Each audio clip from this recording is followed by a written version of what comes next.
Sir আপনাকে গরমে শরবত পাই আইছি। ওই শরবত শরবত শরবত এই ওইটার এই টানা গরমের মধ্যে আমি কি এই এক গ্লাস শরবত পাইনি। এ মেয়ে আচ্ছা তো কে অফিসে গ্লাস কটা সাইড দে আর তোমরা কয়জন? 5 জন। তাহলে আমি একটা গ্লাস কি বানামু? একটা খালিও ঘর দিতে আসি। এ মেয়ে গ্লাস নিয়ে কত কে গ্লাস দে। তো শরবতই খাবো না, খাওয়া খাওয়া।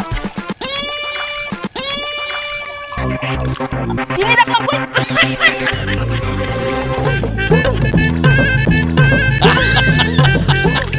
এই নাম শরবত।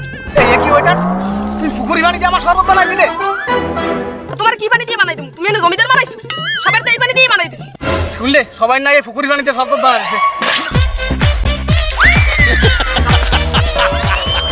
এই ওটা ইন্দা অফিস দিয়ে তুই সাসপেন্ড আমার যা তুই সাসপেন্ড